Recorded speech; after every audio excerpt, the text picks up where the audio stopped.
está expuesto, Pablo, muy bien. Está expuesto a esa bolsa periodontal, a esa profundización patológica del surco gingival, pero hay algo, ¿ustedes se acuerdan que se insertaba en la zona del cuello, ahí en la zona del cemento? Las fibras, profe, ¿o ¿Qué no? fibras? Dentogingivales, puede ser. Sí, y hay unas que tienen un nombre particular que la estudiaron allá en histología.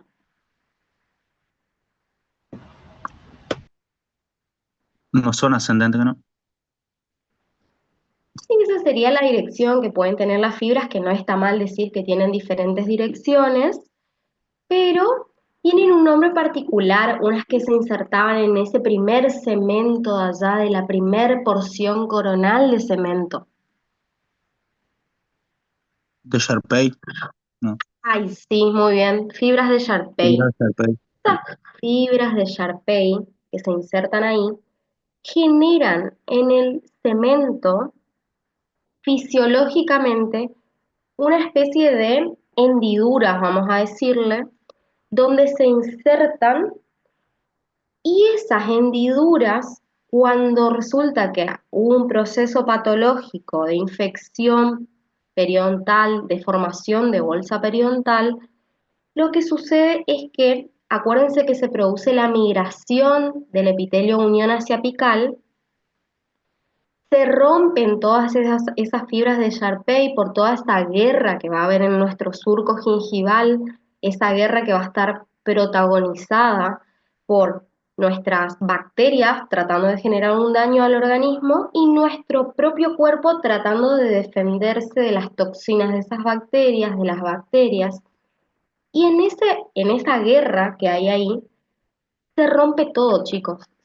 El cuerpo mismo, que le vamos a llamar hospedero, a nosotros mismos, a nuestras propias defensas, a nuestras propias células de defensa, le vamos a decir mecanismos del huésped, van a generar contra estas bacterias que están ahí en el surco gingival una guerra campal. El problema es que en esa guerra campal se llevan puesto absolutamente todo. Y es el propio sistema de defensa nuestro el que termina generando toda la situación de desintegración de nuestras fibras, tanto colágenas como fibras del ligamento periodontal, toda una desintegración de todo el tejido conectivo que le va a dar sostén a ese epitelio. Acuérdense que en esa bolsa periodontal teníamos todos los fenómenos que ya ustedes vieron en anatomía patológica que tienen que ver con la cantopapilomatosis, toda una infiltración, un edema que se produce en el tejido conectivo, toda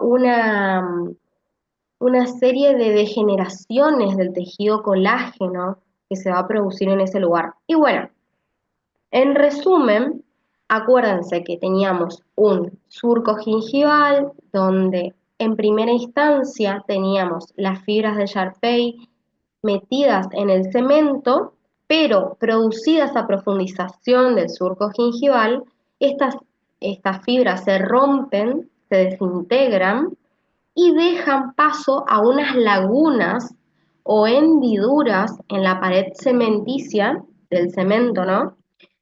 Y ese lugar es un lugar espectacular para que las colonias bacterianas aniden. De ahí que nosotros, en periodoncia, vamos a tener que alisar esa superficie gingival, superficie de cemento, perdón, para poder eliminar estas hendiduras, estas lagunas donde estaban antes insertadas las fibras de Sharpei, ¿sí?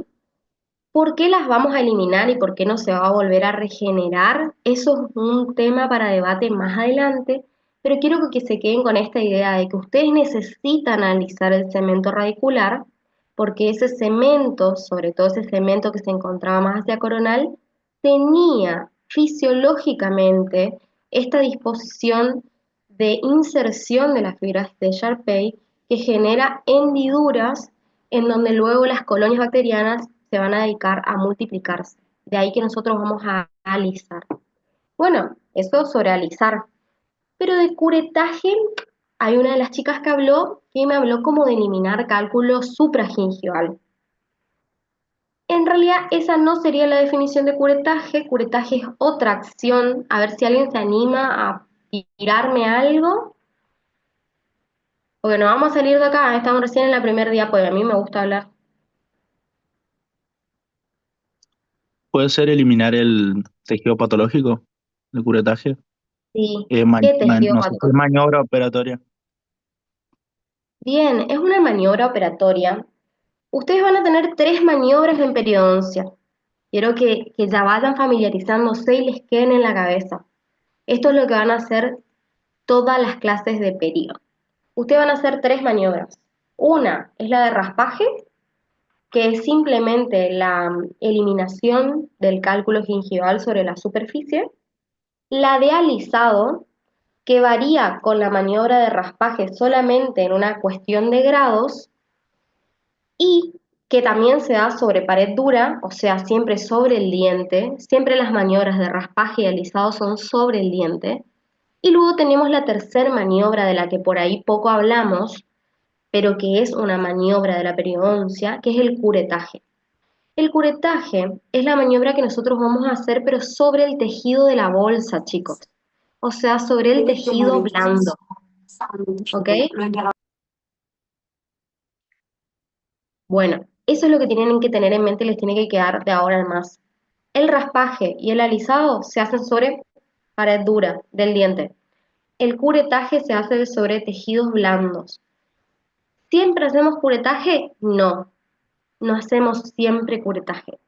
Después vamos a ir adentrándonos y hay ciertas condiciones sobre las que nosotros vamos a tener que definir si vamos a hacer curetaje o no vamos a hacer curetaje, ¿sí? Pero necesito que se familiaricen con esas tres palabras, con estas tres maniobras, porque es de lo que se trata el tratamiento de terapia básica y de raspado del besado. Bueno, pasamos a la siguiente. Logramos ir una diapo para adelante. Nosotros vamos a clasificar a estos instrumentales en, perdón, sondas periodontales, exploradores, instrumental para raspaje y alisado y cureteado, instrumentos para limpieza y pulido, e instrumentales quirúrgicos. Vamos a ahondar en cada uno de ellos a partir de la siguiente diapositiva. Los instrumentales periodontales, como la mayoría de los instrumentales en la odontología, se van a componer de tres partes que ya las vienen viendo desde preclínica operatoria, que son el mango, una hoja o parte activa y un vástago cuello que une la parte activa con el mango, ¿sí? Eso se repite. Esta es una cureta, la que ven acá. Véanla, presten la atención. Vamos a pasar a la siguiente. El instrumental tiene una parte activa. En esa parte activa es sobre la que va a actuar directamente sobre la pieza dentaria. Lo que pueden ver acá en esta diapositiva y que necesito que graben esta imagen, es pregunta de parcial, es que están viendo de frente la hoja o la parte activa de las curetas. Más adelante voy a ahondar en que existen dos tipos de curetas. Las curetas de Grasey, que son las que ustedes utilizan en la clínica, y las curetas de tipo universal. Vamos a sacarnos un par de mitos acá para hacer esto un poco dinámico. ¿Qué piensan ustedes que es una cureta universal? ¿Qué idea tienen? Está diseñada para ser utilizada en todos los dientes. Sí, eso es verdad. Eso ya es muy técnico, específico, espectacular. ¿Qué otra idea tienen sobre universal? Puede ser que sirve para la mayoría de las piezas dentarias o no. Sí, muy bien. Puede ser que la parte activa esté en todo su alrededor, ¿sería? Sí, ahora vamos a ver bien eso, porque es un dato que quiero que se lleven de esta clase, está relacionado con eso. Lo que estoy viendo es que ustedes no tienen ningún pensamiento erróneo. Bueno, les vengo a contar una especie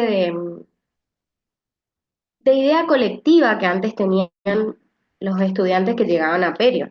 Esa idea colectiva era que las curetas universales eran curetas nacionales, las curetas, como por decirlo de algún modo, berretas, y que las curetas de Grasey eran las curetas Giuffredi. No sé por qué había esa idea colectiva que veo que con ustedes está desterrada, pero lo que les quiero contar a partir de esto es que las curetas se clasifican en universales y curetas específicas. Dentro del juego de curetas específicas se encuentran las curetas de Grasey, que son las que nosotros utilizamos en la clínica. Esas curetas de Grasey son fabricadas por absolutamente todas las marcas de la odontología. La marca que nosotros le decimos Gold Standard, que quiere decir que es la que se fabrica hace siglos del mismo modo y es la que produce los mejores efectos, la que se puede tener como regla, es la marca Giuffredi. Pero ya habrán visto, porque lo estuvimos hablando, estuvieron preguntando un montón, que ustedes también pueden comprar otras marcas que también fabrican el juego de curetas específicas de Grasey, que son, por ejemplo, Medici, que son, por ejemplo, American Eagle, que son, por ejemplo, Panorama. O sea, todas las marcas fabrican los juegos de curetas específicas de Grasey. Y a su vez, las curetas universales, que ahora vamos a hablar más detenidamente porque son curetas que ustedes no las utilizan luego, eh, también vienen de diferentes juegos y las fabrican absolutamente todas las marcas. Quiero que con esto se lleven la idea acá de que la marca no está relacionada jamás con que sean universales o de Grasey, ¿sí? No tiene nada que ver una cosa con la otra y me encantó porque no tiene ninguna idea errada desde el comienzo. Lo que está marcándoles la imagen acá es que una cureta universal tiene una relación de la hoja con el mango, con el vástago, con el cuello, de 90 grados. Más adelante les voy a explicar por qué. Y la cureta de Grasey, en cambio, tiene una relación de la hoja con el vástago, cuello y mango de 70 grados. A la siguiente.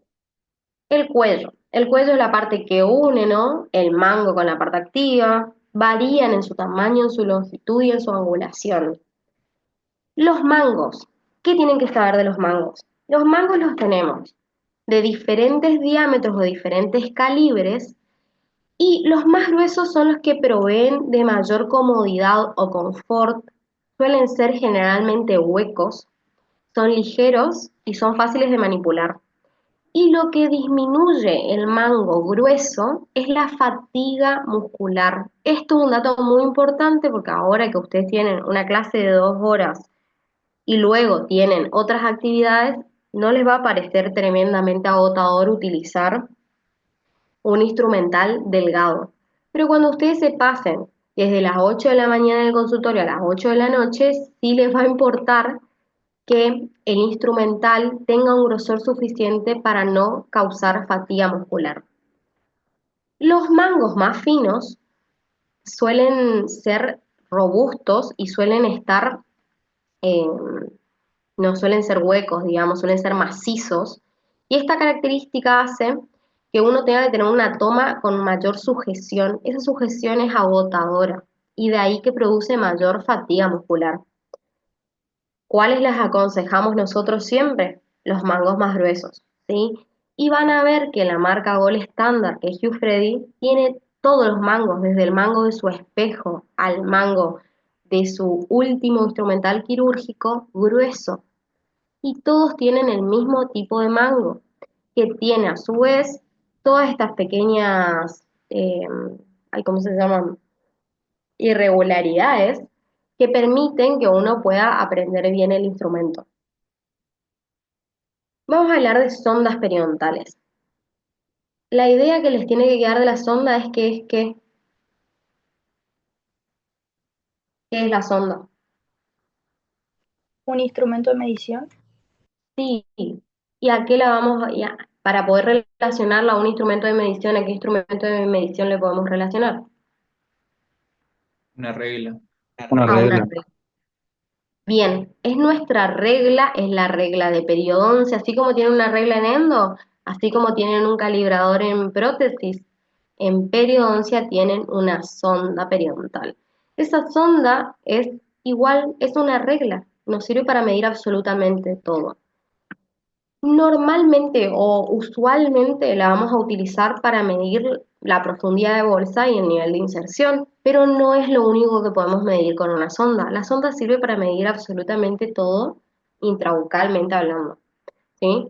Ustedes después van a ver más adelante que pueden medir el ancho de la encía insertada, pueden medir la distancia que existe hasta la mucosa bucal, hasta la mucosa yugal, hasta el piso de boca, el ancho que tiene una lesión o no, o sea, es una regla y en la medida que ustedes se familiaricen con ella, le van a dar mucho más uso que solamente medir profundidad de sondaje o nivel de inserción, ¿sí? Es importante que la agarren la mano porque ustedes saben que estas sondas varían muchísimo, ¿sí? Porque tenemos diferentes diseñadores que han creado su propia sonda, que vamos a ver en las próximas diapositivas. ¿Qué tienen que saber de esta regla?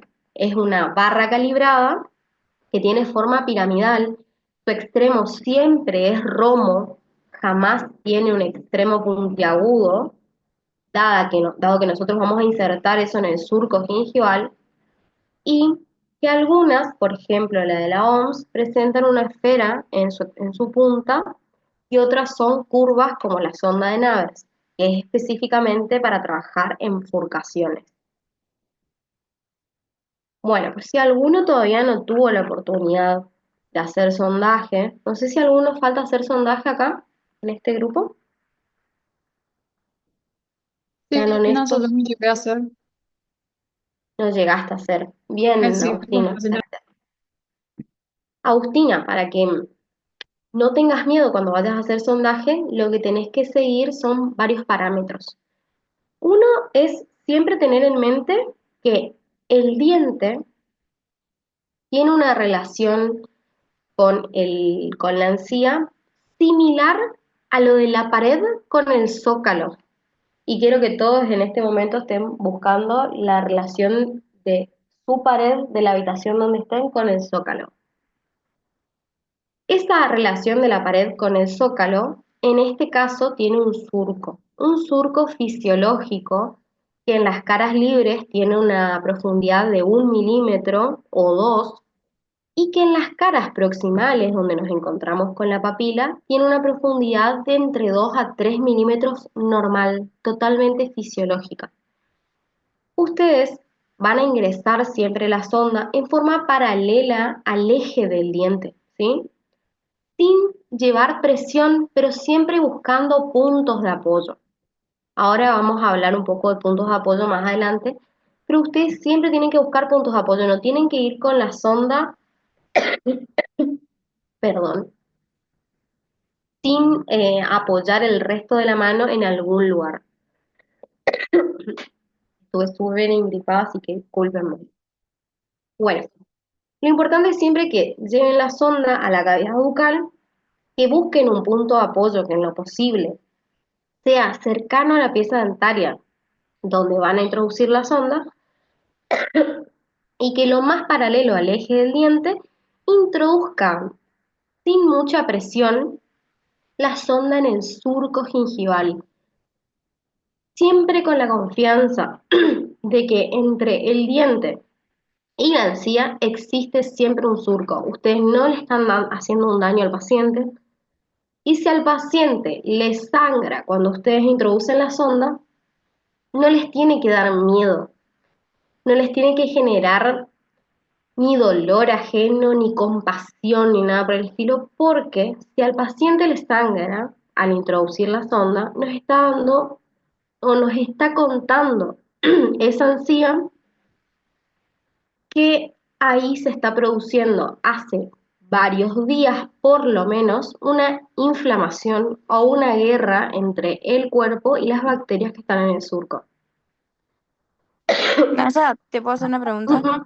Sí, Eh, am- me surgió la duda porque sí. ¿cómo se haría el sondaje en una paciente que tiene ortodoncia?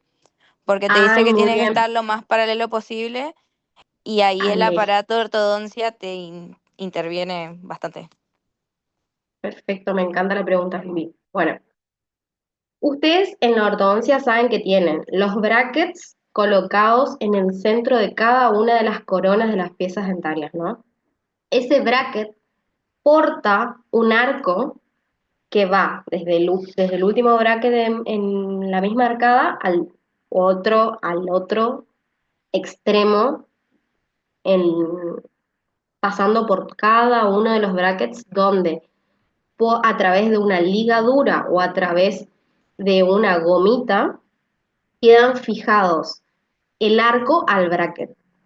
¿Cómo van a hacer para hacer el sondaje? Se van a meter por detrás del arco, ¿sí? Y si es superior, se meten detrás del arco, paralelo al eje dentario y hacen la medición. A veces, dada la posición, justamente falta de alineación tridimensional de la pieza dentaria, esta maniobra se dificulta un montón y en ese caso nos deben llamar a nosotros los profes que le vamos a ayudar a hacer el sondaje. Pero como regla general para sanear estas situaciones, se van a colocar detrás del arco, ¿ok? Yo Súper, para Nasa, entender, gracias. Sí, bueno, sí. resulta que les dije que siempre se insertan lo más paralelos al eje dentario, pero hay un lugar donde no se van a poder posicionar paralelos al eje dentario, y es en los espacios interdentarios, porque allí ustedes tienen que inclinar diagonalmente la sonda. ¿Por qué? Por la convergencia de las coronas. Ahí el eje de la corona, la parte panzona del diente es la que nos va a orientar cómo insertar la sonda. Lo ideal es que siempre tengan una demostración en la comisión de cómo hacer el sondaje y si no hubo una demostración grupal, que le llamen para el primer sondaje al profe, que seguramente les va a mostrar cómo hacer en zonas interproximales, ¿sí? Eso para que se manejen con la confianza de que surco hay en todos lados. Que no le Nasa, hacen un daño al paciente. Ujú. te consulto algo respecto al sondaje. Sí, Cuando lo hacemos nosotros para ir marcando, por ejemplo, la parte media, distal o mesial, tenemos que ir sí. haciendo el sondaje deslizándonos por el cuello dentario o sacando e ir poniendo por mesial, distal y, o sea, ¿cuál sería la mejor Muy manera, bien, digamos? Pablo. Ustedes toman 6 medidas en la pieza dentaria. Toman mesial, distal y central por Sí, vestibular y por palatino. ¿Qué pasa?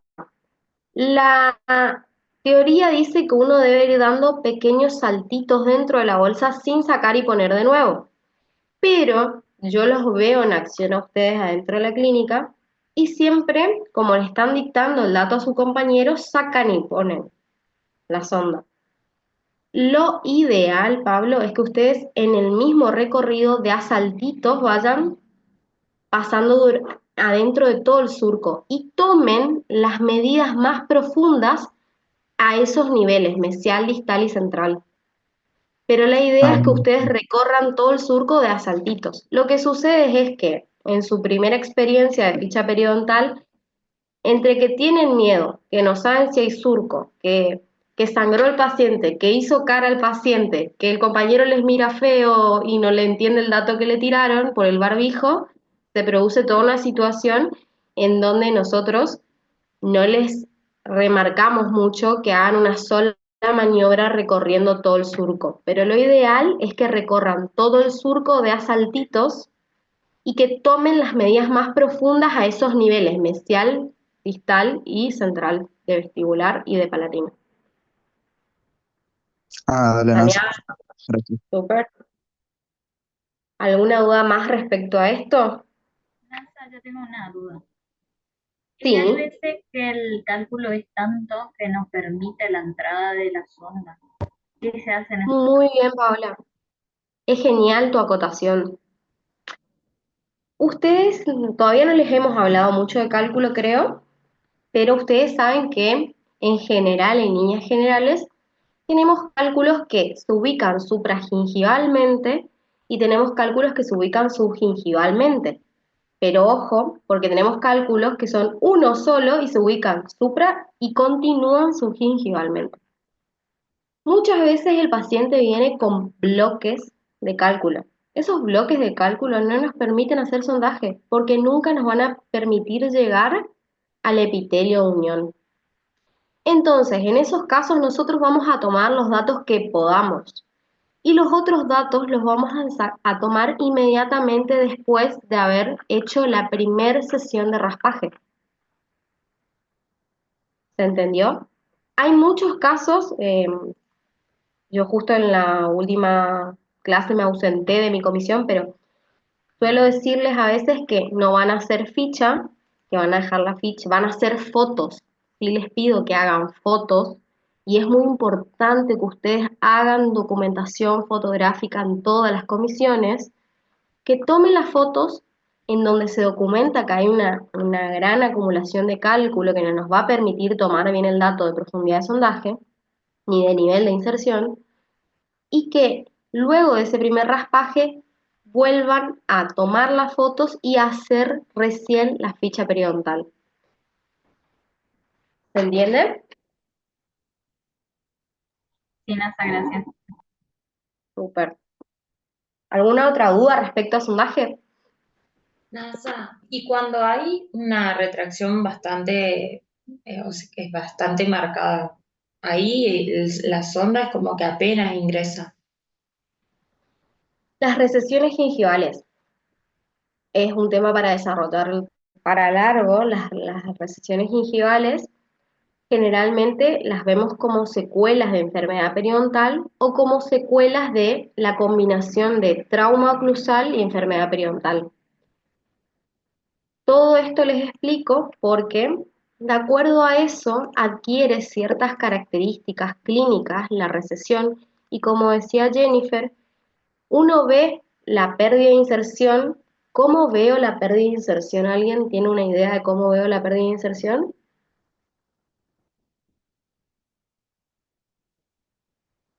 Con el sondaje.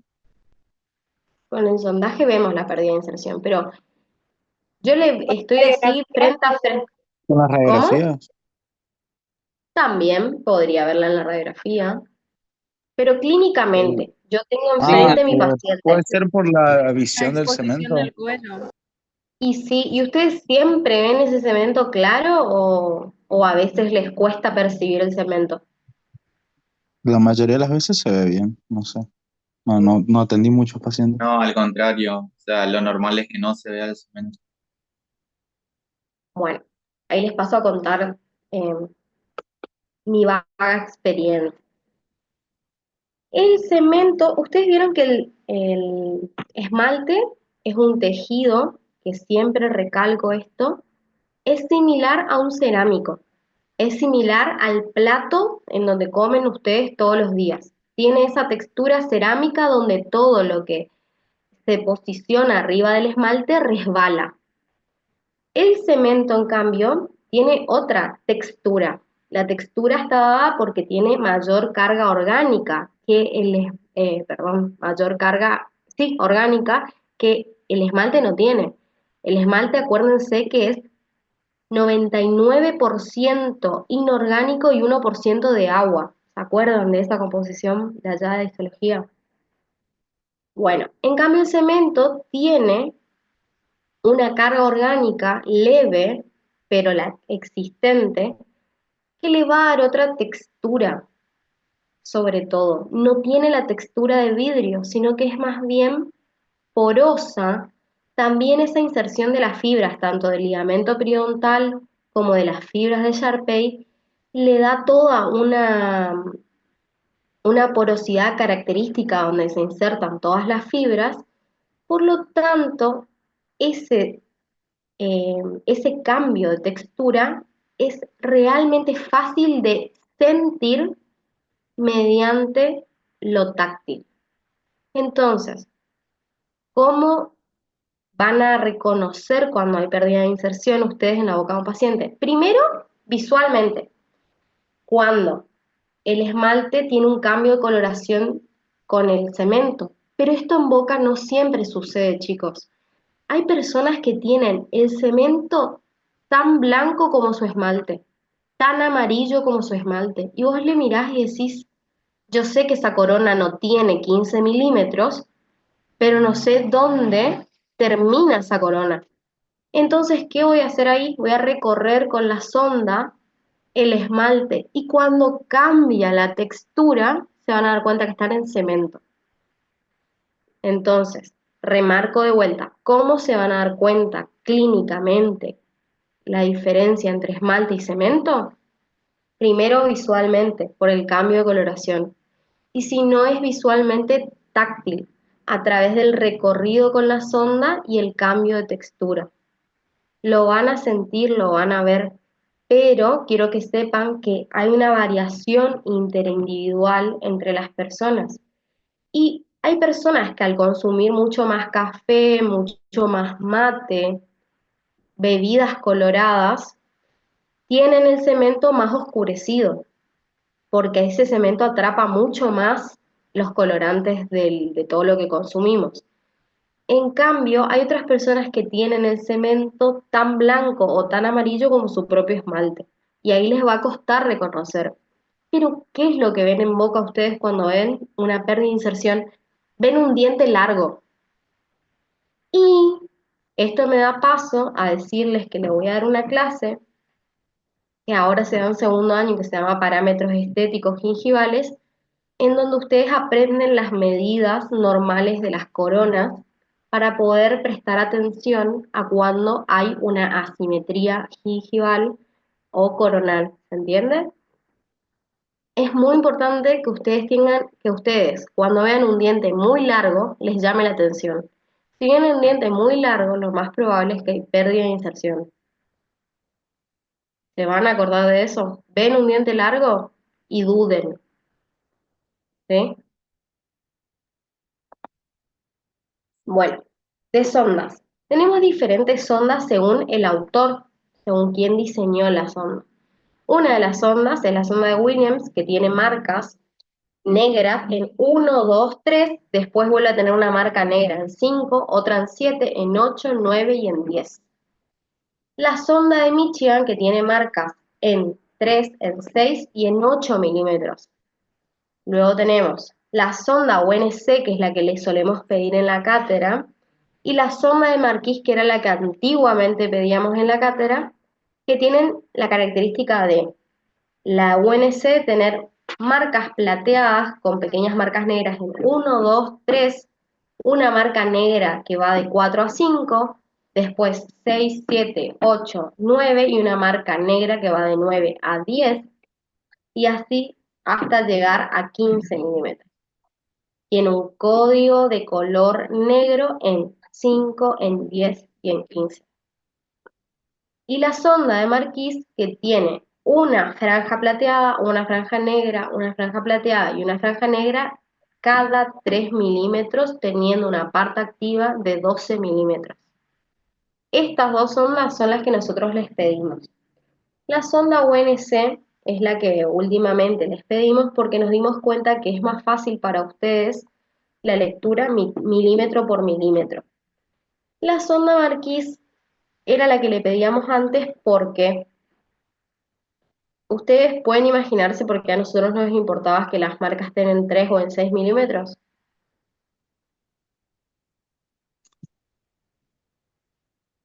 Por si era fisiológico o patológico la pérdida. Muy bien, De la bolsa cuando se ve patológica. muy bien lo que dijeron. En 3 milímetros, si solo ingresa 3 milímetros, o sea, la primer porción plateada de la sonda de Marquis, estamos ante una situación fisiológica. Si ingresa la segunda porción, la primer marca negra, a nosotros nos tiene que dar miedo. Y si ingresa la segunda porción plateada, o sea, la tercera porción de la sonda, nosotros tenemos que hablar con ese paciente porque su caso es un caso periodontal, donde probablemente estamos en presencia de bacterias anaeróbicas difíciles de erradicar y donde es más importante la predisposición del paciente para poder salir del cuadro periodontal que tiene. Dicho todo esto, pasamos a la siguiente diapo. Yo le voy a estar hablando acá hasta las 11. Díganme. Sí.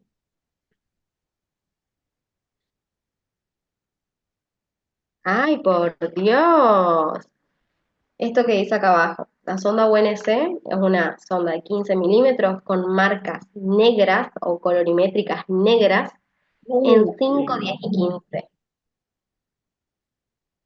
Y la sonda de Marquis con marcas plateadas y negras cada 3 milímetros. La UNC es milimétrica, tiene una marca en cada milímetro, pero tiene una marca colorimétrica cada 5 milímetros.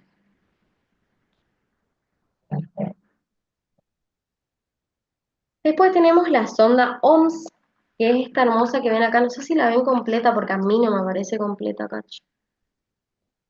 Pero Sí, bueno, sí, Vanessa. Se ve completo. la sonda...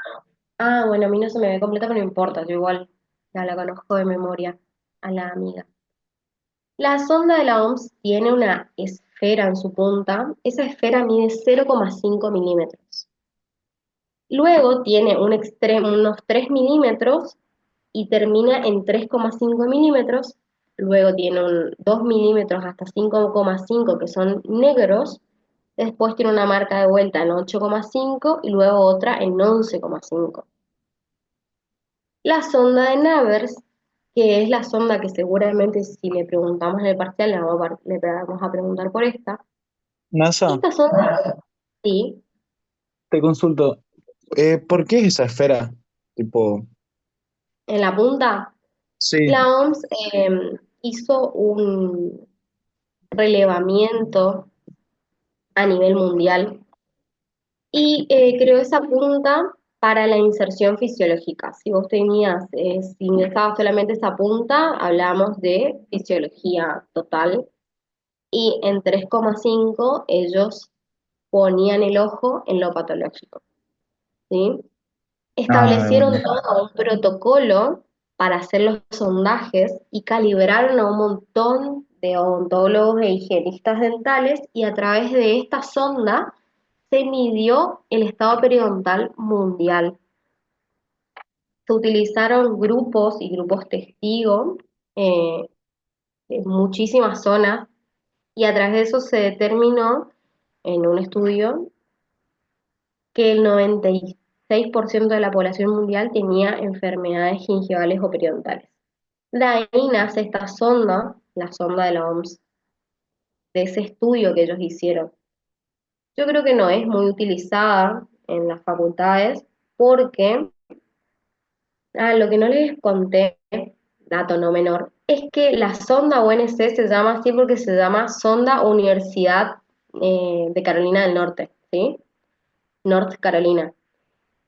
Y la sonda de Marquis también fue diseñada en otra universidad. Entonces, las sondas más difundidas son las que se diseñaron dentro de las universidades. Pero la OMS, que es la Organización Mundial de la Salud, diseñó esta otra para hacer su protocolo de evaluación de estado periodontal.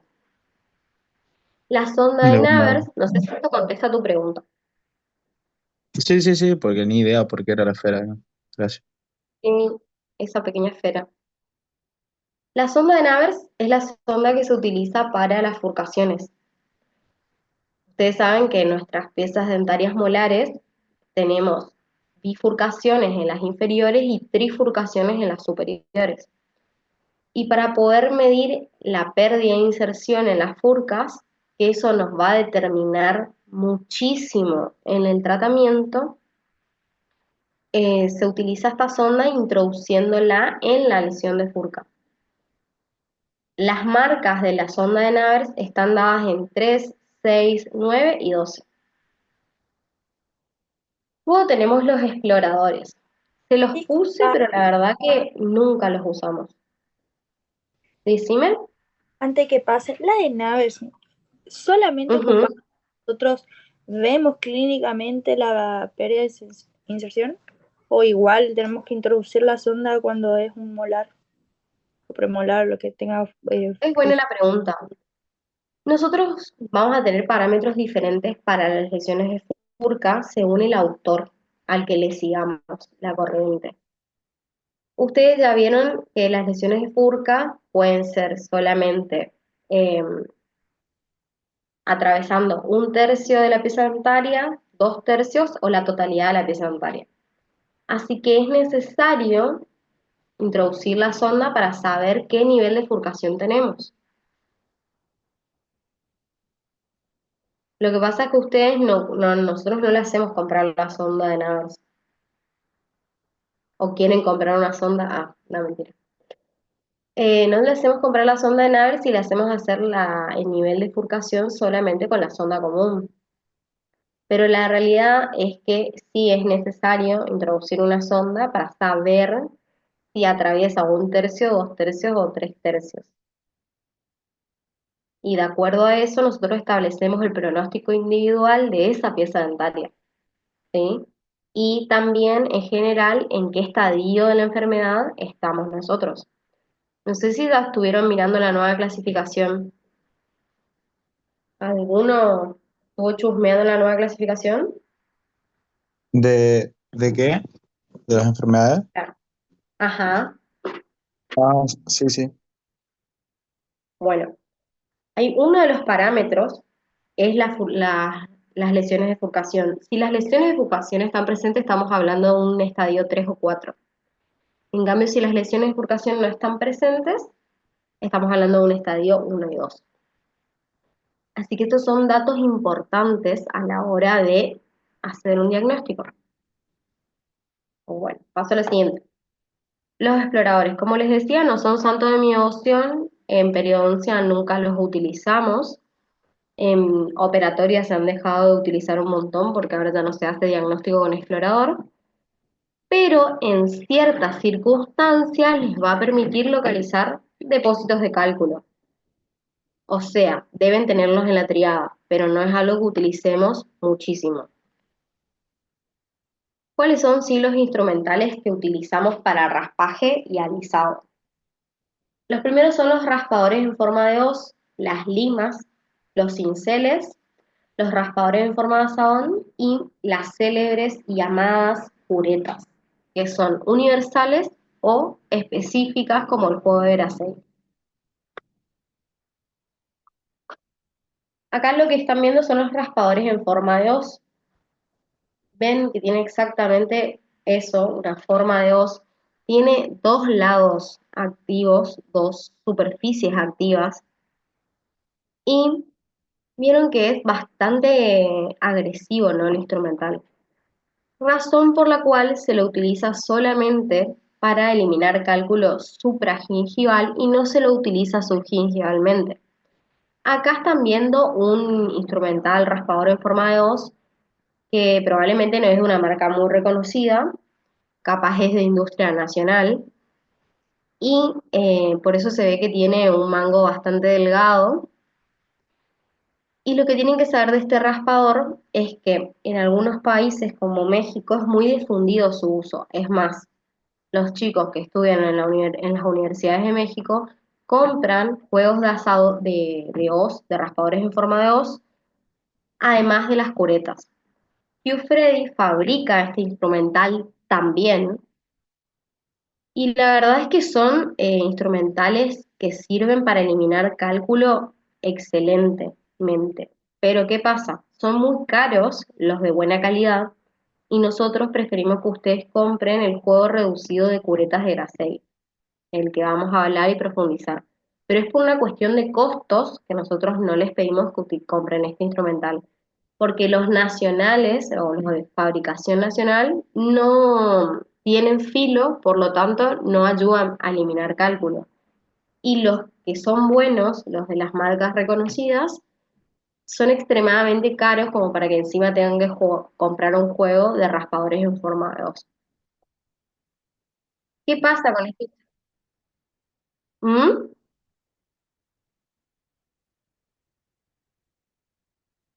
Sí, hay muchas características que tiene un instrumental que se fabrica nacionalmente, dado por los materiales o los metales que tienen en Argentina para procesar, que no se comparan con los de las marcas internacionales, que tienen, la verdad, los mejores productos, los mejores metales, los mejores desarrolladores de productos que ofrecen y ponen todo de ellos para que el instrumental que llega a los odontólogos sea deseable.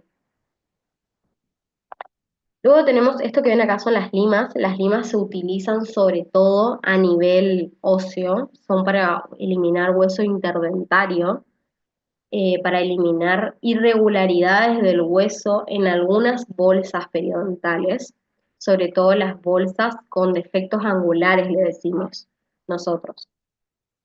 No les pedimos tampoco esto, pero lo tienen que conocer. Y luego vienen las llamadas curetas. Son los más utilizados, los más difundidos. Sirven para eliminar cálculos supragingival y subgingival y sirven para hacer alisado radicular, que ninguno de los instrumentales antes mencionados sirve para alisar. La cureta sirve para alisar y además para remover ese revestimiento blando de la bolsa periodontal mediante curetaje, de donde viene su nombre. Estas curetas se clasifican en curetas universales y de Grasey. Esto les vamos a preguntar sí o sí en el parcial, sí o sí. Las curetas universales, ¿qué característica tienen? Están diseñadas para ser utilizadas en grandes zonas de la boca, en muchísimas superficies dentarias. ¿Qué pasa con las curetas universales? Al igual que Grasey, que no sé quién fue si fue hombre o mujer, voy a inventar que fue un hombre. Y este hombre Grasey diseñó el juego de curetas que ustedes conocen como curetas específicas, las que compran ustedes, que tiene nada más ni nada menos que 20 partes activas, que vienen dispuestas en 10 instrumentales. ¿Sabían eso? Que va del 1 al 20 el juego de Grasey.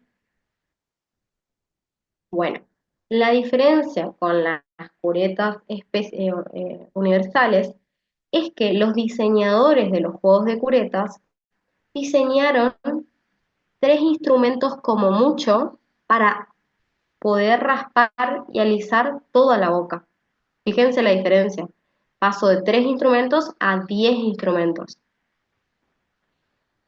Entonces, lo que podemos decir de las curetas universales en general, porque tienen diferentes autores de las curetas universales, es que se han diseñado para muchas zonas de la boca y para muchas superficies dentarias un mismo instrumento. Su parte activa varía respecto a las curetas de Grasey porque tiene una angulación del vástago y del mango respecto a su hoja o parte activa de 90 grados, lo que le permite tener 2 bordes cortantes. Así que vamos a posicionarnos en una cureta. Una cureta, del ejemplo, voy a dar un ejemplo de las curetas de Jacquet, que es la que están viendo en la imagen lila acá abajo. Esta cureta tiene en su instrumento 2 partes activas, una superior y una inferior. En cada parte activa tiene 2 bordes cortantes, es decir, que tiene 2 números de cureta. Por lo tanto, en un instrumento tengo 4 bordes cortantes. Es decir, se adapta a 4 lugares diferentes. Una sola cureta. En cambio, las curetas de Grasey tienen también por cada instrumento 2 partes activas. Pero esa parte activa tiene un solo borde cortante, porque ese borde cortante tiene una angulación específica, de ahí su nombre. ¿Se entiende la diferencia entre una cureta universal y una cureta de Grasey?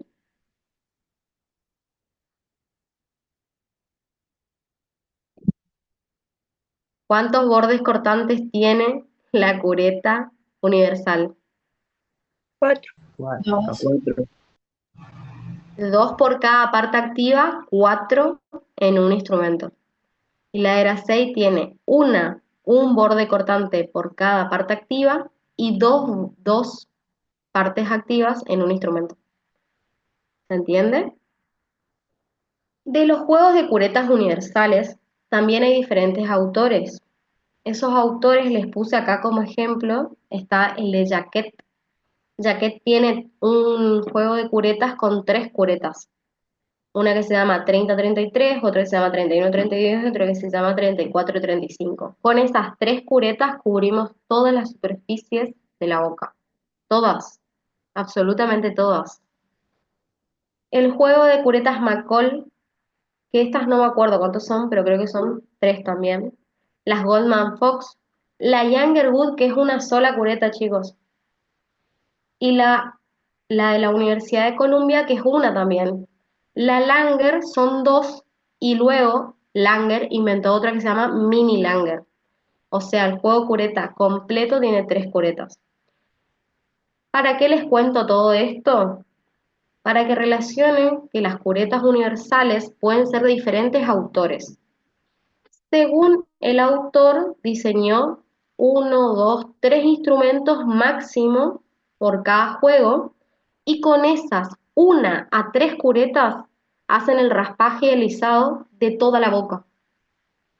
En cambio, el señor Grasey tenía ganas de que ustedes gasten mucha plata y él diseñó cada parte activa para una zona específica de la boca. ¿Se entiende? Tiene un solo un borde cortante por cada parte activa y tiene 2 bordes cortantes, o sea, 2 partes activas por cada instrumento. ¿Cómo hizo esto o para qué hizo esto? Grasey lo que trató de hacer es que sea más fácil para el operador poder adaptar la cureta al sitio donde iba a trabajar, lo que requiere menos maniobrabilidad por parte del operador. En cambio, las curetas de Grasey que vimos antes, al adaptarse poco a la superficie dentaria, requieren muchísimo manejo o maniobrabilidad por parte del operador. Dado todo esto que les expuse hasta ahora, esa es la razón por la cual ustedes utilizan en la clínica el juego de curetas de Grasey. Y ustedes utilizan, como dice acá abajo, un juego reducido de curetas. ¿Saben o se acuerdan cuáles son las curetas que les hicimos comprar nosotros? 5, 6, 7, 8, Ujú, 11, 12, 13, 14. perfecto. El juego completo, como ya les dije antes, va del 1 al 20. Pero nosotros solamente le hacemos comprar el juego reducido, 5, 6, 7, 8, 11, 12, 13, 14. Ahora vamos a ver a qué parte corresponden cada una de estas curetas.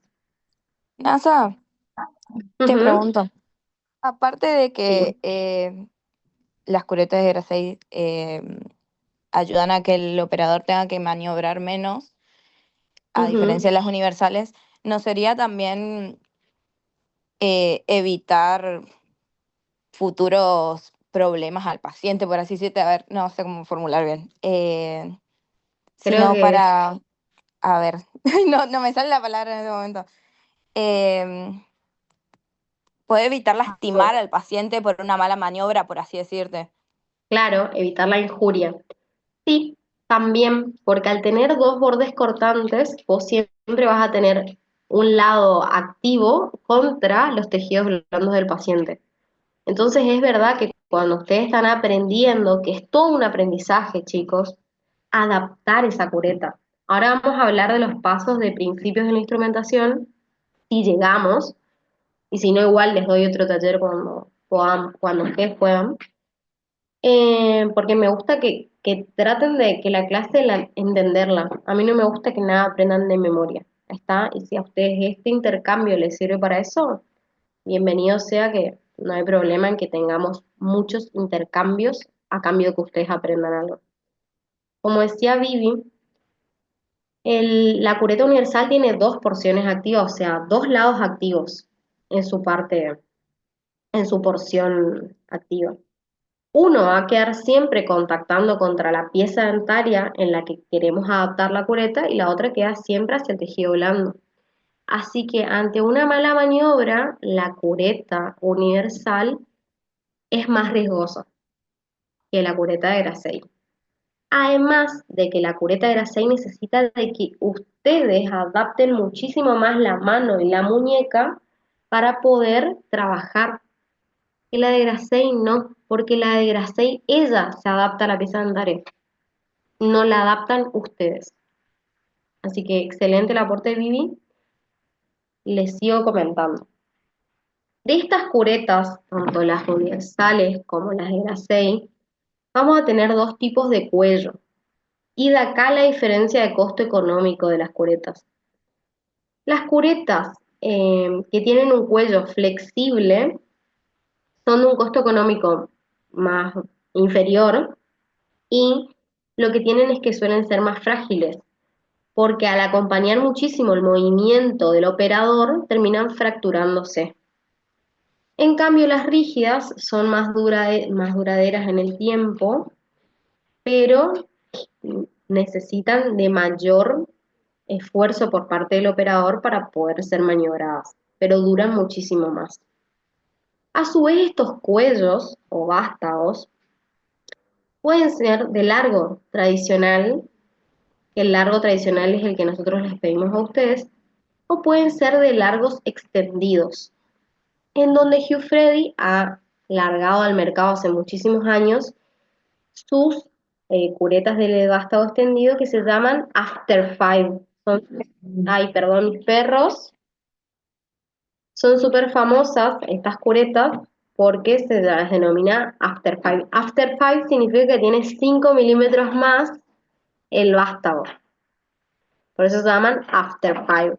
¿Es para qué? Para llegar a profundidades mayores de 5 milímetros en bolsas eh, con mucha profundidad. ¿Se entiende? De ahí su nombre, After Five.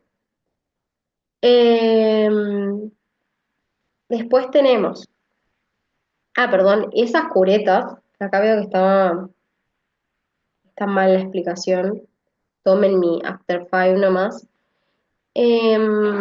Las curetas After Five también vienen en todo el juego de curetas de Grasey.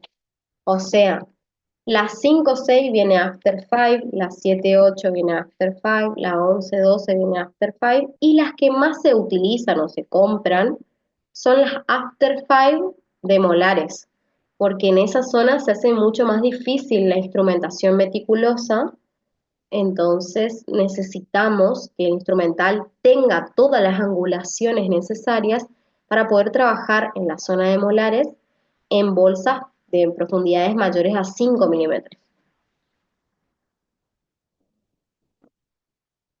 Todas las curetas, bueno, tienen modificaciones y esas modificaciones en su angulación permiten la adaptación a la raíz de la pieza dentaria.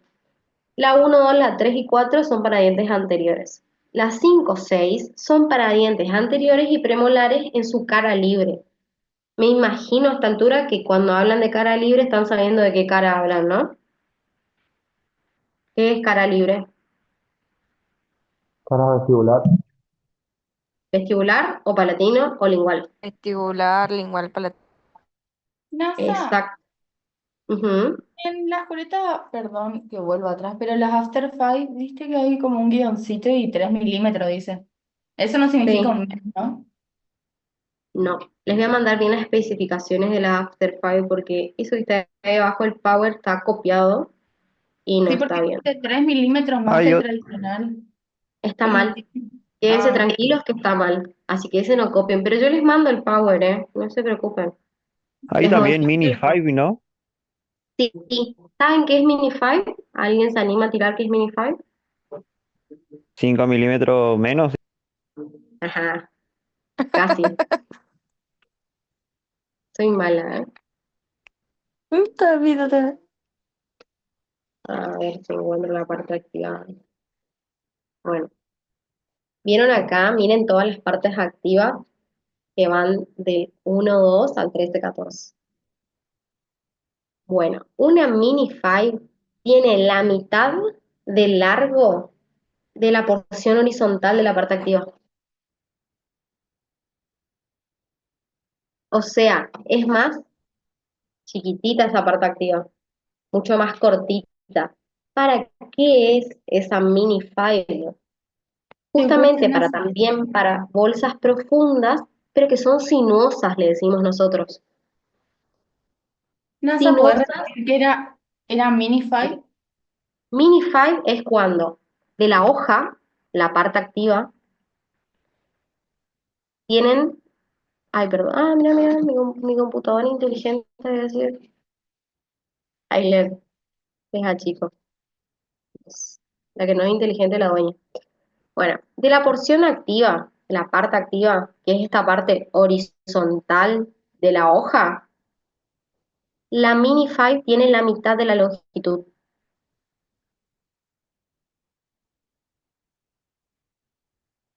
La mitad.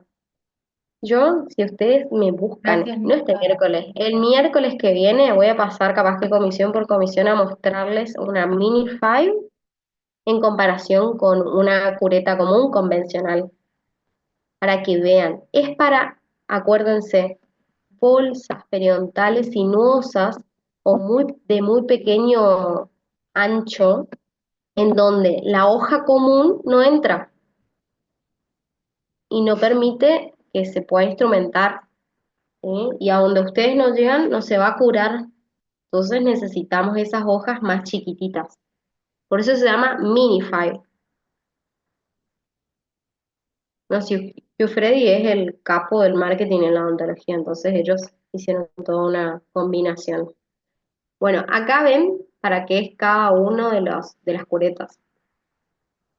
Ya dijimos que la 1, 2, 3, 4 es todo para anteriores. 5, 6 es para anteriores y premolares, por eso les hacemos comprar la 5, 6. La 7, 8 es para molares, pero en su cara vestibular o palatina, o vestibular igual. Y la 11, 12 es para molares superiores e inferiores en sus caras que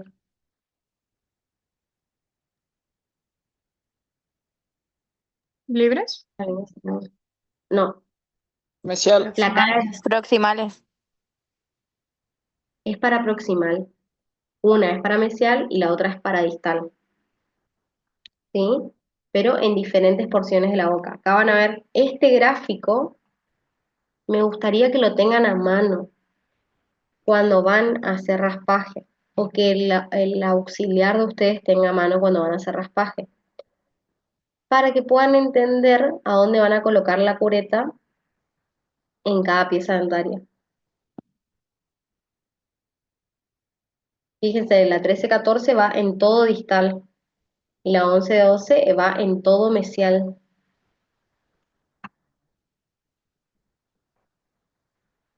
Las 5, 6 van todas las caras libres de los dientes anteriores y premolares, y la 7, 8 va en las caras libres de todos los molares. Fíjense que todo es verde, todo vestibular y lingual es verde porque es para las caras libres. En cambio, sí, siempre. Siempre esto es pregunta de examen. Diferencia entre universal y grado 6, sí o sí. Angulación de la hoja respecto al vástago, también. Sonda UNC, sonda Marquis y sonda Naver, también. Juego reducido, a veces solo le pregunto, según mis ganas de preguntar, ¿cuál es el juego reducido? Ustedes tienen que saber cuáles son las curetas que ustedes compran. Eso nada más. Bueno, acá les muestra el gráfico, las curetas con sus diferentes angulaciones en el vástago y también el largo de los vástagos. ¿Vieron la Mini 5? Ahí está la diferencia entre una cureta estándar y la última es la Mini 5. Fíjense lo cortita que es la hoja, la parte activa.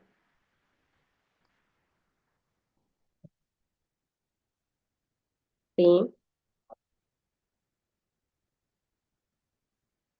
Claro, sinuosas, sinuosas, de poco ancho, sí. Exacto. Las bolsas periodontales son irregulares porque en todo el perímetro de la pieza dentaria no se produce la misma enfermedad periodontal o la enfermedad periodontal da exactamente el mismo tipo de bolsa. Y ustedes van a ver cuando hacen la ficha periodontal que a veces se meten en un espacio interproximal y les da 4 milímetros de profundidad y se mueven 1 milímetro y la sonda cae y cae, chicos, cae, se va. Y los sondajes son totalmente asimétricos. Por eso, eso se produce porque la distribución de la bolsa no es uniforme. Ustedes pueden tener una mini bolsa en un sector y tener una gran bolsa en la misma cara de la pieza dentaria, porque hay defectos óseos que nos denominamos angulares, en donde la enfermedad periodontal encima tiene progresos más rápidos, se da con ciertas características en donde la bolsa tiene muchísima profundidad en un sector de esa cara y en otro sector no existe la bolsa. Dado toda esta situación, estas curetas Mini 5 sirven para ese tipo de bolsas periodontales donde hay defectos angulares.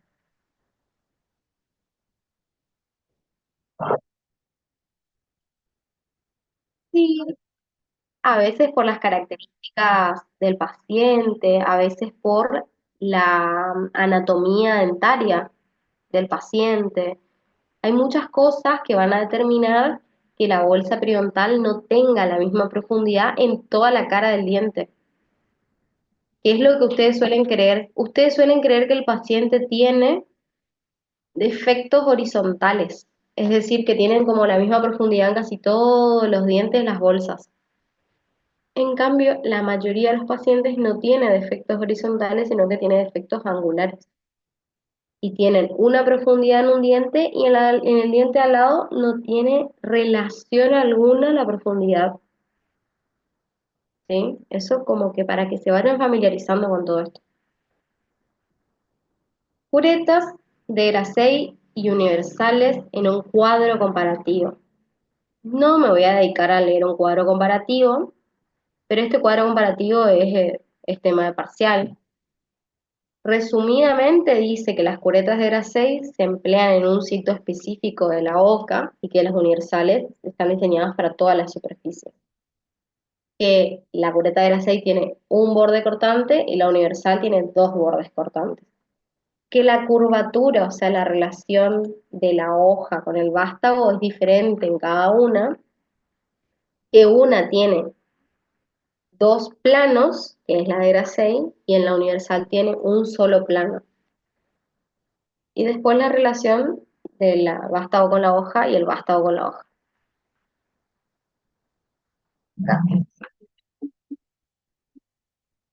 70 es 70, 70, 70. Hasta que por ahí varía de acuerdo a la bibliografía de la cual se sacó. Hay un libro que nosotros seguimos para lo que es instrumentación, que es el libro Pattinson y Pattinson.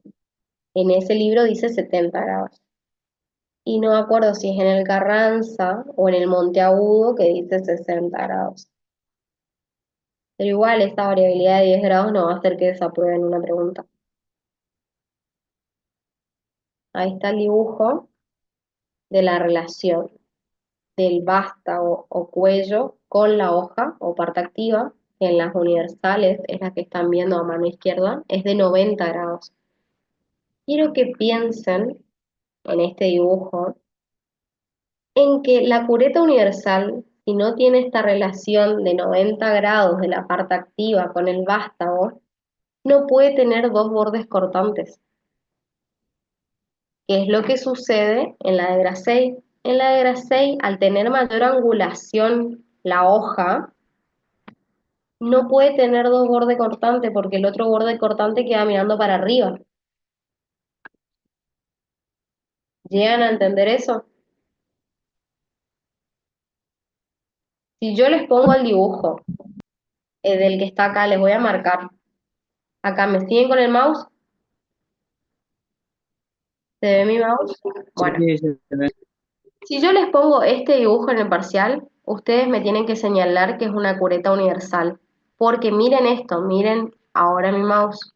De este lado tiene un borde cortante y de este otro lado tiene otro borde cortante. Si no tuviera esta relación de 90 grados con el vástago, es imposible que tenga dos bordes cortantes. Ahora, vamos a la imagen de abajo, bien de la derecha, al otro círculo, ¿me ven? Fíjense la relación que tiene la hoja respecto al vástago. Sumamente inclinada, lo que me termina que hay un solo borde cortante. No puede haber dos bordes cortantes, porque un borde cortante me va a quedar mirando para cualquier lugar y no va a adaptar a ninguna superficie de la hoja. El borde cortante siempre es el inferior, en este caso. Les vuelvo a remarcar, si pongo este dibujo en el parcial, esta hoja que no tiene una relación de 90 grados con el vástago, ustedes tienen que escribir abajo Grasey, sin dudar. Bueno, otro instrumental que les pedimos, yo no sé si en todas las comisiones les pidieron, pero yo voy a hacer hincapié en esto, es que ustedes necesitan instrumentos de pulido. Esos instrumentos de pulido son los mismos que utilizan en operatoria. Las piedritas de grano fino y extra fino, los discos yofu, las copitas y las gomas siliconadas, los cepillitos. Está puesto acá hilo dental, aunque no es santo de mi devoción, y los aparatos que tiran chorros abrasivos. Nosotros en la clínica no usamos este último, pero le puse acá para que lo conozcan. Son elementos que se adicionan a los sillones odontológicos y que en este redondito que pueden ver acá se le carga el polvo, a veces óxido de silicio, suele ser el polvo más utilizado y sirve para pulir. No solo sirve para pulir las superficies dentarias, sino que también se usan en ortodoncia para hacer ciertos arenados en los modelos, arenados en las superficies. También se utilizan para prótesis fija, pero bueno, es para que lo conozcan, son pulidos con chorros abrasivos. Ahí tienen lo que son las piedras de grano fino, que por si alguna vez no notaron, les doy el dato de que las piedritas de grano fino vienen en presentación de línea amarilla. Cuando vienen en color amarillo o en color dorado, son las finas o extra finas. Las azules y las rojas son más abrasivas y esas no utilizamos para pulir. Esas utilizamos para dar forma, para otras cosas, para eliminar tejido, para eliminar resina, pero nunca para hacer un pulido. Instrumental quirúrgico. Poco les voy a hablar de instrumental quirúrgico porque después lo vamos a ver en segundo cuatrimestre.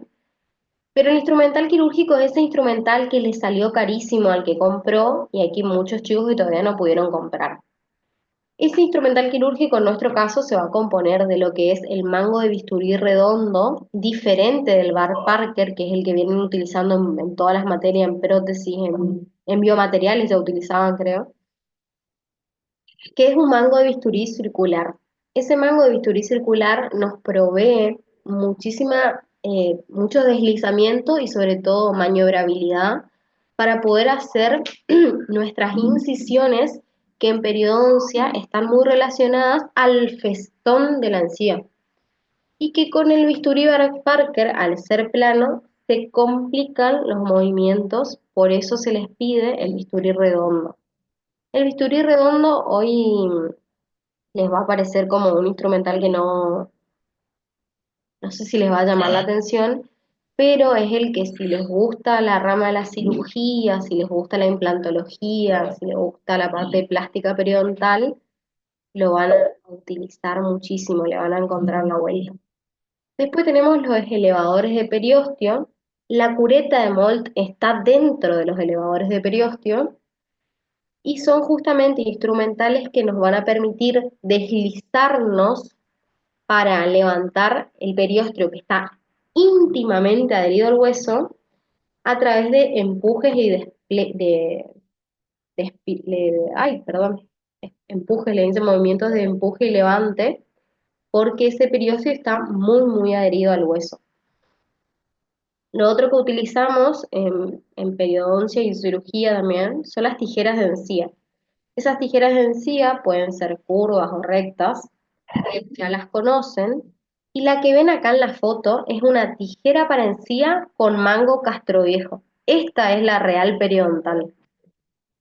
Son tijeras que proveen de muchísima facilidad a la hora de realizar maniobras muy delicadas y sobre todo muy puntillosas. Después tenemos el portagujas, que el que ven acá en la foto es el portagujas Castroviejo. El sistema Castroviejo es esto que ven acá. Posee estas aletas flexibles que proveen del movimiento de apertura automático, digamos, que facilita el movimiento de sutura. Después tenemos las pinzas para tejidos, que nosotros a ustedes le pedimos la Micro Adson, que no está acá, anda por ahí en otra foto, que es la pequeñita, que habrán visto. Esa pinza para tejidos nosotros le pedimos que tenga los bocados romos, pero también se les puede pedir con bocado de diente de ratón. Y lo otro es que utilizamos también muchos cinceles quirúrgicos, que no se les pidieron, por suerte a ustedes, entonces no putean por periodoncia. Afilado el instrumento.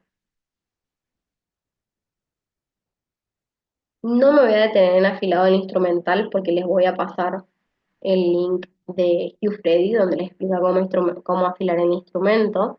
Lo que tienen que saber ustedes del afilado del instrumental es que necesitan tener su piedra de afilado.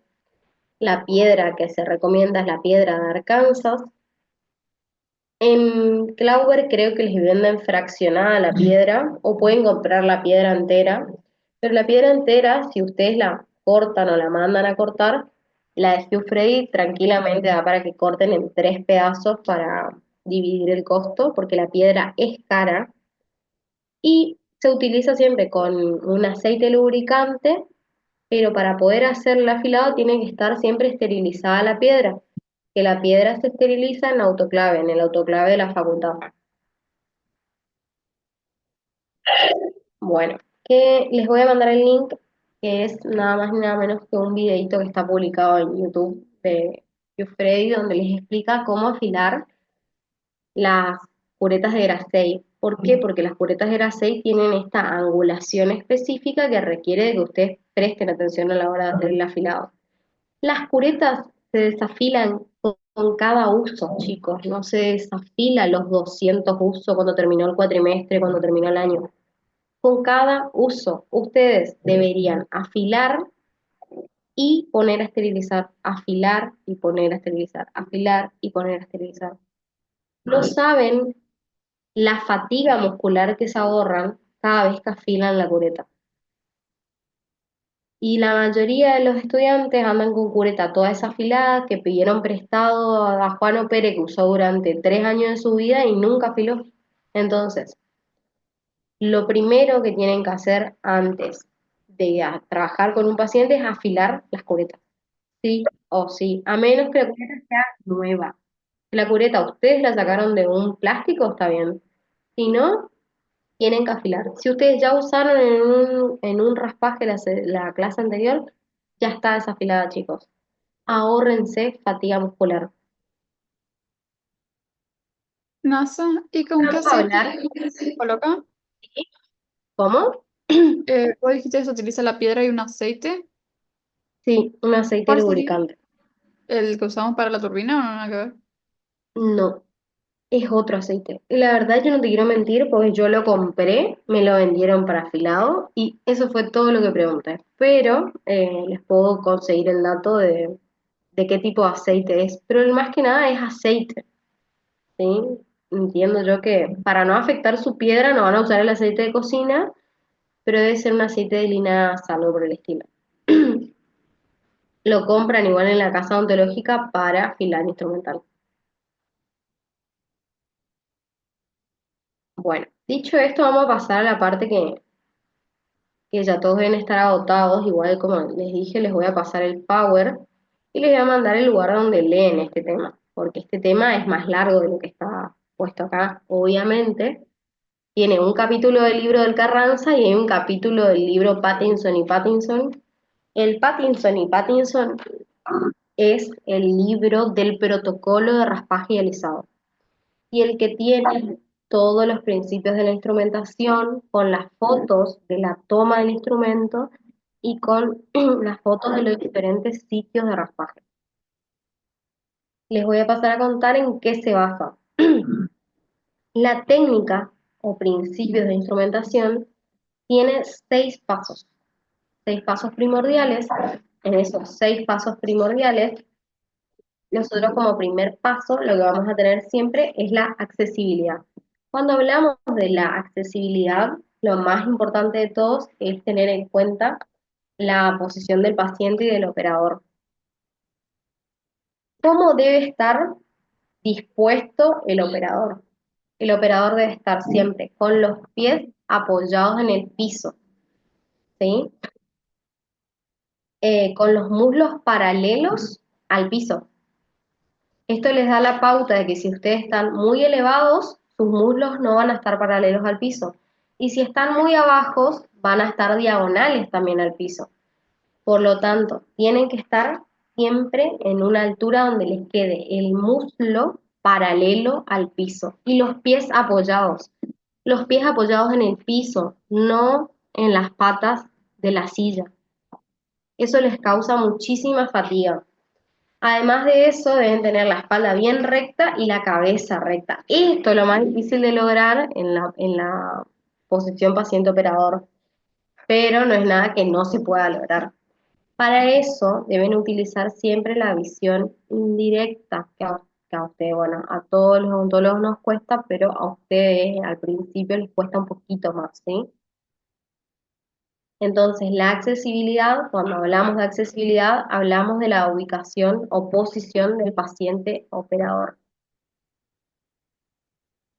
Mi perra está súper intensa, discúlpenme, van a escuchar por ahí que está acá llorando.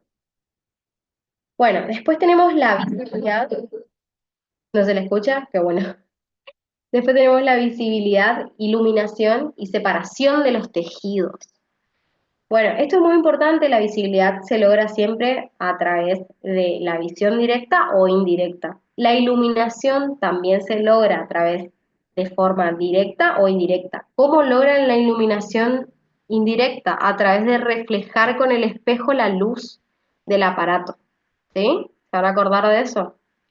Y la separación de los tejidos, que siempre lo que se hace es separar con el espejo los carrillos y la lengua, y con los dedos para el labio, o también los separadores que ustedes tienen, los de Farabeufe en cirugía y los de Minnesota también, que son los que más usamos en todas las materias. También pueden utilizar los abrebocas fotográficos para poder separar los tejidos. Es más, los separadores fotográficos, los abrebocas fotográficos, son los que proveen quizás más comodidad a la hora de trabajar. Suele generarles a ustedes, alumnos, frente al paciente como incomodidad porque les tiran la boca mucho tiempo al paciente. Pero les puedo asegurar que ustedes trabajan más tranquilos porque las maniobras del paciente, que son maniobras involuntarias, la mayoría se ven interrumpidas o obstaculizadas por el abrebocas, ¿sí? O sea, vuelvo a repetir, visibilidad, ustedes tienen visión directa e indirecta. Indirecta siempre a través del espejo. Iluminación directa por la luz del aparato, indirecta a través del reflejo en el espejo. Y la separación de los tejidos que pueden hacer a través del espejo, generalmente para correr lo que son carrillos y lengua, y los dedos para correr los labios, pero que siempre se pueden ayudar con los abrebocas o con los separadores quirúrgicos para poder separar los tejidos. Una vez que tenemos accesibilidad, es decir, nos ubicamos correctamente, paciente operador, logramos buena visibilidad, iluminación y separación, vamos a ver el tercer principio, que es el estado del instrumento. El estado del instrumento se refiere a que el instrumento siempre tiene que estar estéril, limpio, estéril y afilado. Chicos, vuelvo a recalcar, es muy importante que esté afilado e instrumental. Facilita la tarea a ustedes, facilita la tarea del docente y acorta los tiempos operatorios. Genera menor fatiga muscular, sí o sí. Y esto del instrumental afilado les provee a ustedes de mayor sensación táctil, por lo tanto generan menos fuerza, y esa menos fuerza que aplican les genera menor fatiga. Pasamos al siguiente principio, que es la conservación de un campo limpio. En esa conservación del campo limpio, nosotros tenemos que tener en cuenta siempre que no tenemos que tener saliva circulando por toda la boca, no tiene que haber sangre. Los restos de cálculo, que son muy comunes cuando empiezan a trabajar con el cavitador, van a ver que hay mucha agua, saliva, sangre y cálculo dando vuelta. Ustedes tienen que, de a ratitos, parar la instrumentación, higienizar la boca del paciente y continuar con el tratamiento, ¿sí? Es muy importante que en todo momento utilicen una succión adecuada. El suctor no se pueden olvidar y la toalla para el paciente tampoco. Mientras ustedes hagan raspaje y alisado manual, esto de la toalla es un poquito menos importante. Pero una vez que ustedes pasen a usar el cavitador, es primordial que cuiden que su paciente, aparte de tener posicionada la compresa, tenga debajo una toalla, porque el baño que le pegan al paciente es terrible. Sobre todo ahora en invierno, que hace frío. Tengan esas precauciones con sus pacientes. Del cuarto paso, que es la conservación de un campo limpio y seco, vamos a pasar al paso de la estabilización del instrumento. Este paso de estabilización del instrumento va a estar dado por dos cuestiones. Una es la toma del instrumento, que es en forma de lapicera modificada. ¿Alguien se anima a decirme cómo es la toma de lapicera modificada?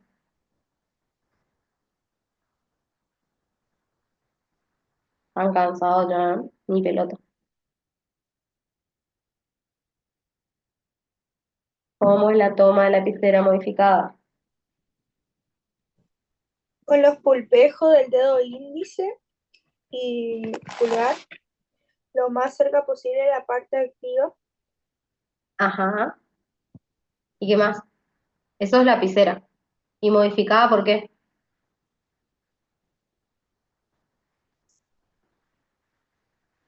No La me acuerdo. modificada no es la que está más recta. El dedo medio no era el que estaba más cerca de la parte activa. Sí. En la Porque el lapicera apoyo ustedes, del instrumento va en el dedo índice, en la lateral del dedo índice.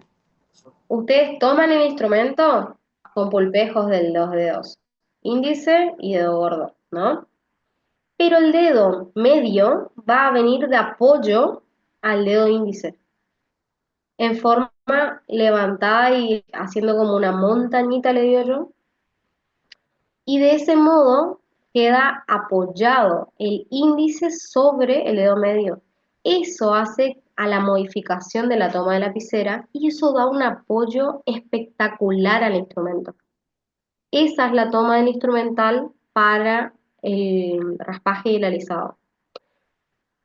¿Qué otra cosa vamos a agregar a esta toma del instrumento de lapicera modificada le vamos a agregar un apoyo digital, que era lo que yo les estaba recalcando al comienzo.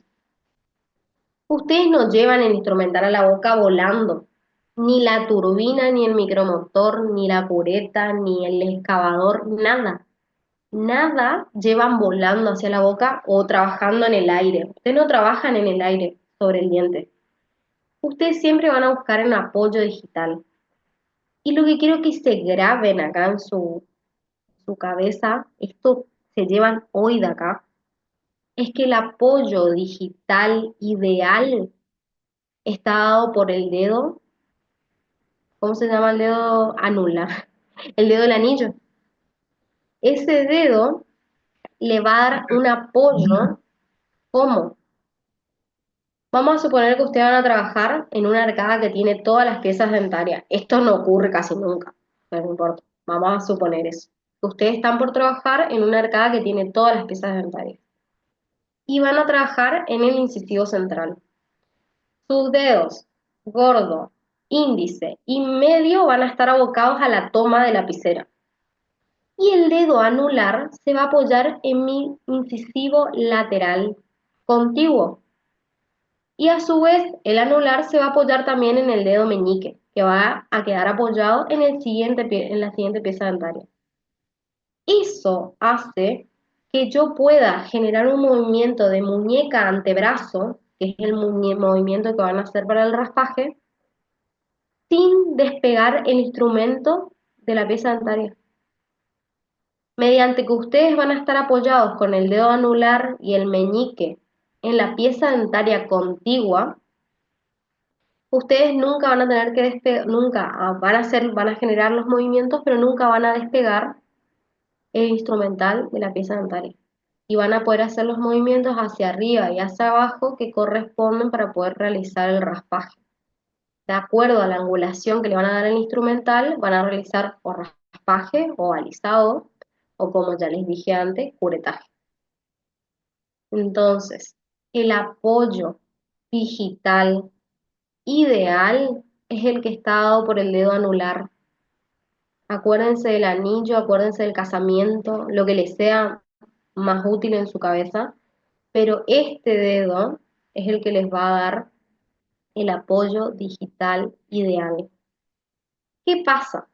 ¿Y por qué hablo de apoyo digital ideal? Porque muchas veces en la arcada, como les dije, no están presentes todas las piezas dentarias. O solamente hay una pieza dentaria en esa arcada, hay otra en la otra de mi arcada, y ya después me paso a la arcada contraria.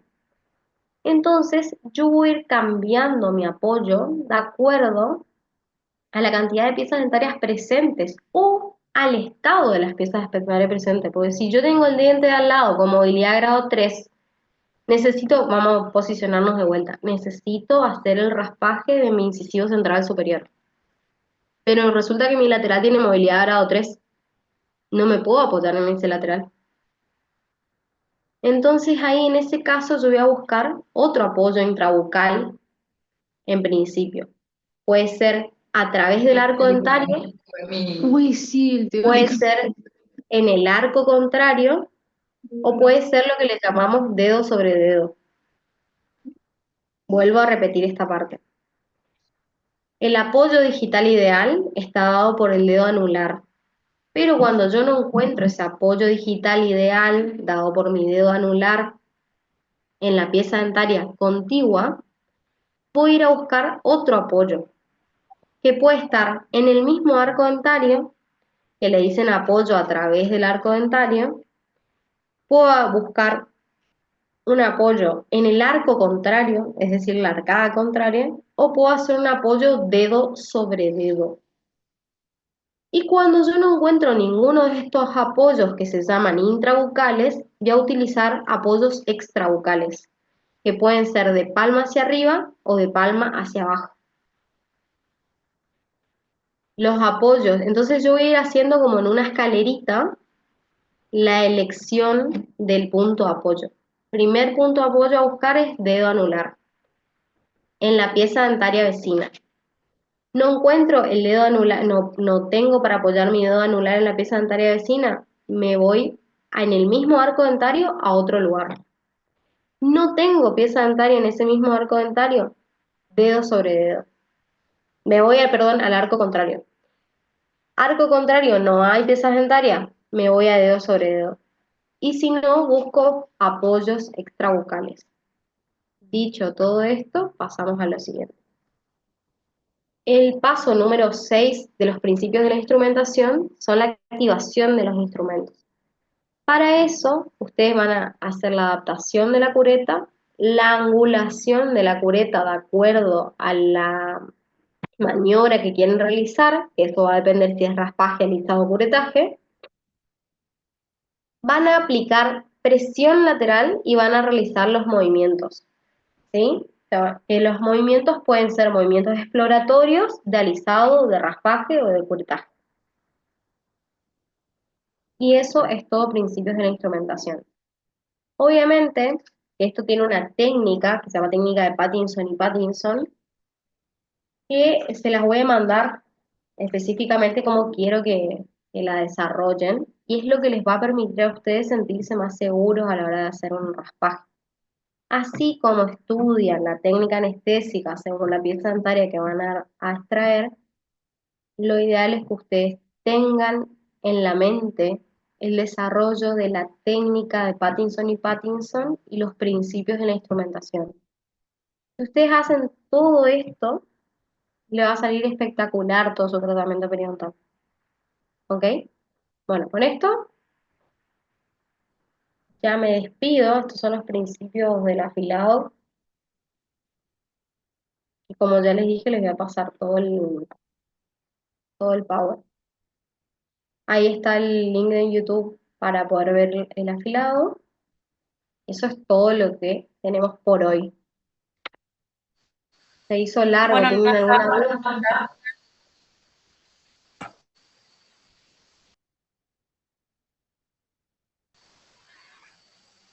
¿Tienen alguna duda? ¿Quieren saber algo más?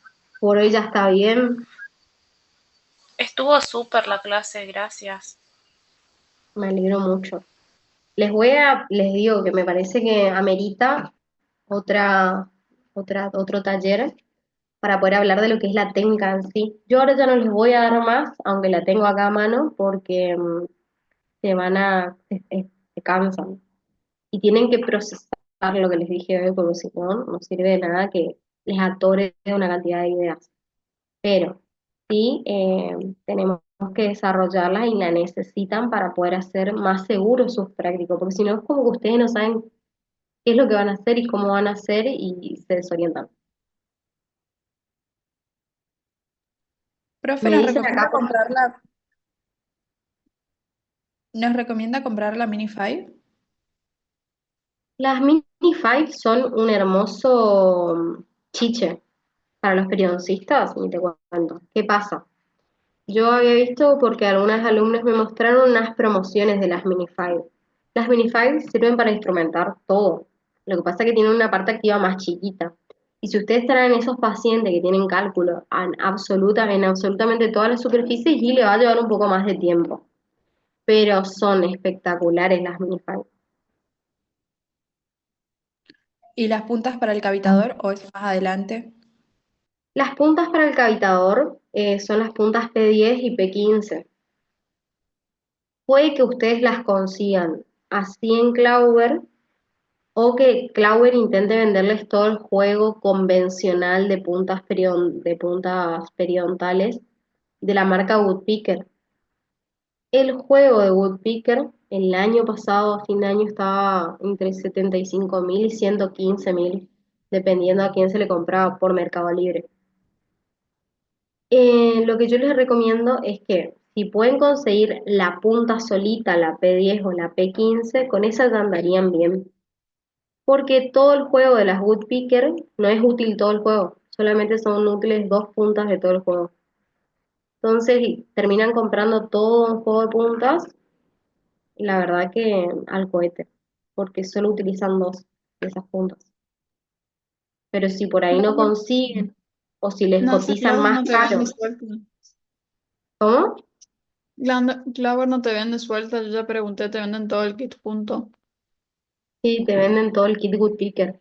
Porque no es la misma, chicos. El juego Woodpecker no tiene ni la P10 ni la P15. A mí Tiene me un dijeron, juego de puntas universales nomás. a Lo mí que me podemos hacer dijeron es, que venden 3 puntas a 30 y algo. bueno, 3 puntas a 30 y algo estaría bien. Lo que sí tienen que comprar las que son más finas. Eso también amerita que se les muestre a ustedes cómo son las puntas. Pero las puntas tienen la cola de ratón, que es una que es aplanada y ancha.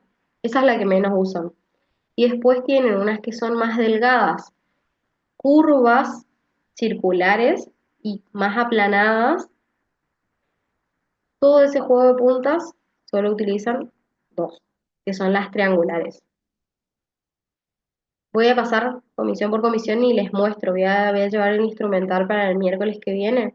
Este miércoles no tenemos clase porque es feriado. El que viene y paso comisión por comisión para mostrarles.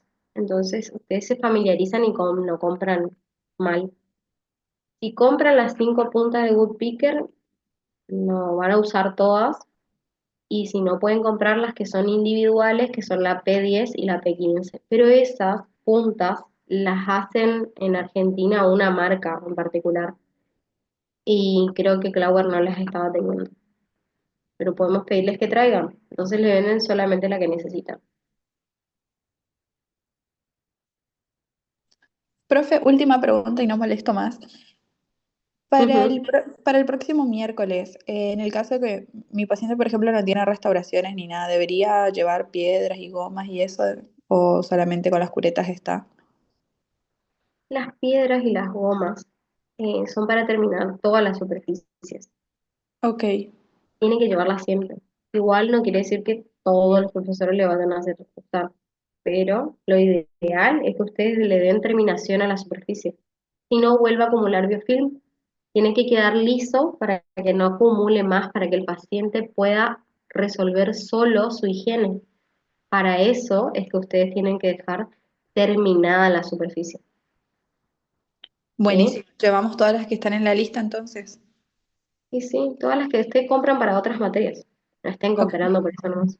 ok, gracias. ¿Algo más? Sí. Y sí, pero cuando lo hacemos es porque es necesario. Justamente ahí que nosotros vamos a tener diferentes características de la pared de la bolsa. Porque esa bolsa puede ser edematosa o puede ser una bolsa, por ejemplo, muy fibrosa.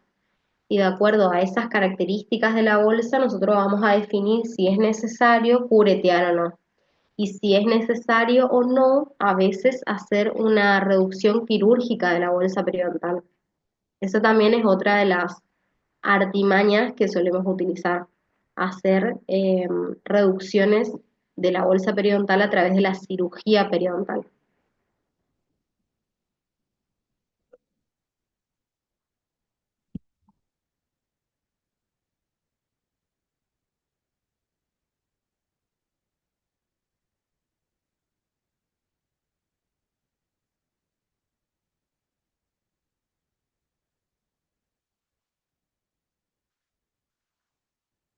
Es buena la pregunta, Diego. El epitelio unión en una bolsa periodontal está siendo totalmente afectado y está en un estado patológico, ¿sí?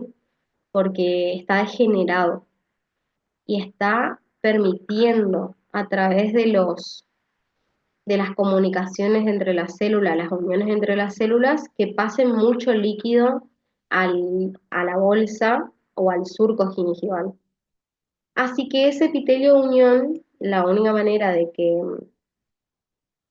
vuelva a estar todo ok es luego de haber realizado el raspaje.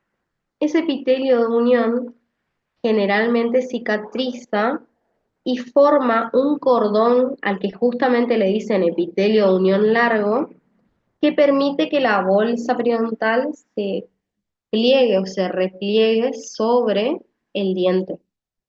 Pero generalmente lo que sucede en la patología periodontal Es que quiero que esto también les quede como en la cabeza la idea de que el hueso siempre huye de las bacterias. Entonces, cada vez que hay una guerra en el epitelio y en el tejido conectivo donde las bacterias se infiltran, el hueso huye y se aleja. Y por eso se va como reabsorbiendo, porque ese proceso inflamatorio genera que él vaya retirándose. Ese hueso que se pierde a través del proceso patológico no se recupera.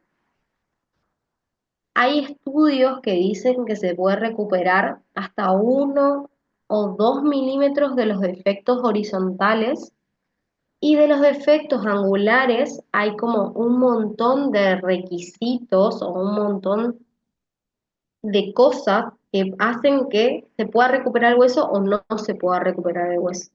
Y después, justamente, uno de los teóricos más adelante, hablamos directamente de los defectos óseos, o sea, los defectos que quedan a partir de la secuela de la enfermedad periodontal, que cuando estos defectos tienen varias paredes, le decimos los periodoncistas, normalmente podemos rellenar ese hueso para que quede mayor grosor y mayor cantidad de hueso rodeando esa pieza dentaria.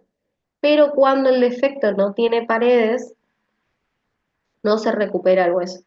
Y no podemos poner hueso por poner en cualquier lado.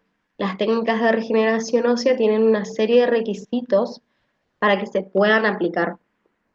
Es re linda esta parte de regeneración de los tejidos, porque es la parte de la periodoncia que da lugar a la regeneración tisular guiada y a la regeneración ósea guiada, y es la parte de la periodoncia que tiene un encuentro íntimo con la implantología y la cirugía bucomaxilofacial. Así que como que es la parte más hermosa. Después hay un teórico que lo da el doctor Vergés, que está relacionado con todas las condiciones que deben reunir los defectos óseos para poder ser rellenados y que el hueso quede en ese lugar y no se reabsorba todo. Así que fue buena tu pregunta, pero da para hablar como un teórico más por lo menos.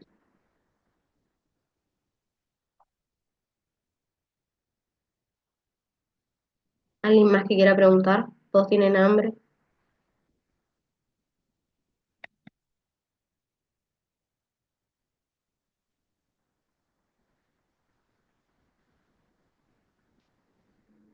NASA, te pregunto, la semana que viene, vio que está el parcial, ¿tenemos que llevar a pacientes igual? ¿Nos va a dar el tiempo? ¿Cómo sería eso? Honestamente, no pregunté la organización del parcial, pero les pregunto para que les podamos mandar la info. Dale, gracias.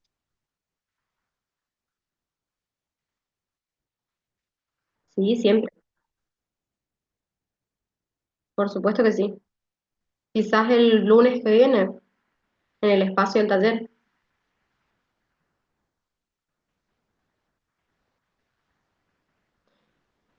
Bueno, también me dicen por cucaracha y si no ya los despido ya de que no se olviden por favor de que en los mensajes que andaban circulando por correo electrónico eran falsos y le estaban pidiendo datos para ingresar a sus cuentas de correo electrónico, de contraseña. Eh, Desde la universidad nunca les van a pedir su clave y su contraseña para absolutamente nada, ¿sí? Así que espero que no caigan, es seguramente una estafa más de las que vemos todos los días. Bueno, con eso me despido, chicos. Hasta la próxima. Gracias. Nos vemos, NASA. Nos vemos. Chau, chau.